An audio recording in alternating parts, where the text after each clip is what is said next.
Mr. KTR, for last 10 years, when BRS was in power, you worked with the central government. Then at that time it was cooperative. Now it has become No, absolutely coercive not. because you're an opposition. No, let me correct you.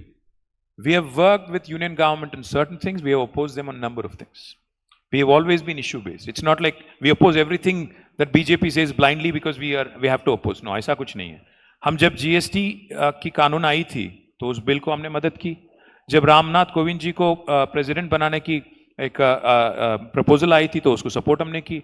अब जब farm bills आए थे, farm legislation आए थे तो उसको oppose हमने की. तो जहां इशू बेस्ड हमने एक ओपिनियन और एक हमारी स्टैंड रही है, but we have not, it's not like we are part of NDA और इंडिया.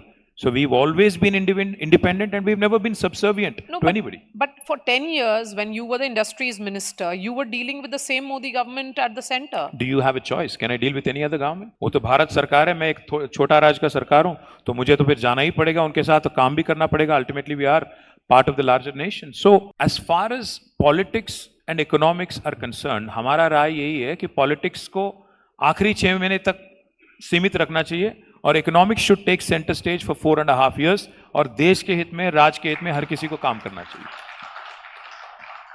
KTR जी यहाँ पर हैं. हिंदी इम्पोजिशन क्या है? वो लार्जली पॉलिटिकल है. मुझे नहीं लगता कि कोई किसी पे कोई लैंग्वेज इम्पोज कर रहा है. You're 100% right, ये पूरी तरह से पॉलिटिकल है. जो भी पॉलिटिशियंस क्या करेंगे, उनका भी तो प्रोफेशन है. मैं छोड़ दूं अपना काम?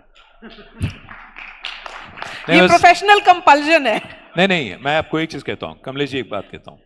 भारत सरकार जब 50 करोड़ रुपया बजट में रखती है कि हिंदी को प्रमोट करना है पूरे भारत में, और जब एक पैसा भी नहीं देती है तेलुगु को प्रमोट करने के लिए, बांग्ला को प्रमोट करने के लिए, मैं क्या समझूं उसको?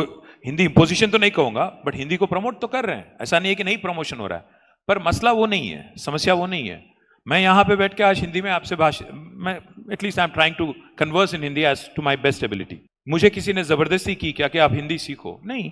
पर अगर कल कोई ये कहेगा कि भारत में जितने भी राज्य हैं, 28 राज्य, और हर राज्य में कल अगर आपको CRPF में आना है या भारत को कोई किसी को आर्मी में आना है या कोई रेलवेज में काम होना है, तो आपको हिंदी में परीक्षा लिखना पड़े, तो ये तो गलत है. क्योंकि जितने भी रीजनल लैंग्वेजेस है, क्योंकि भारत का तो कोई राष्ट्रीय भाषा है नहीं. India has no national language. India has 22 official languages, 300 unofficial languages, some languages which do not even have a script. So all I'm saying is, I'm not going to enforce Telugu on you. Why are you enforcing or imposing Hindi on me? Leave it to the country, leave it to the people of this country. Why are we imposing ourselves on each other?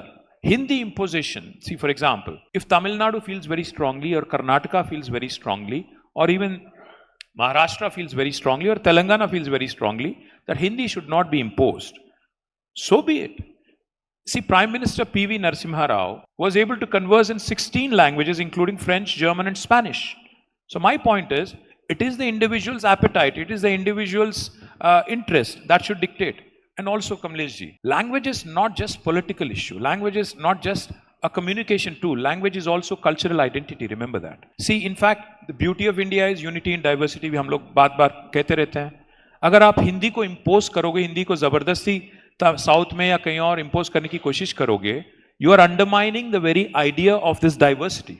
You are undermining the authority of this country which is based on our beautiful diversity. क्यों करना है जबरदस्ती किसी के साथ?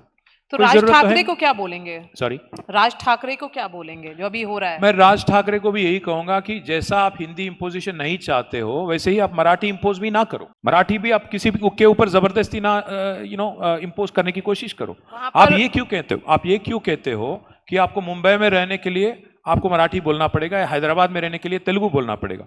हाँ, मैं ये बात तो मैं जरूर कहूंगा कि अगर आपको मुंबई में रहना है, लोकल्स के साथ मिंगल करना है, तो सीख लो, तो 2-4 शब्द मराठी के सीख लो, तो गलत तो है नहीं. Respect the local culture, respect the local language,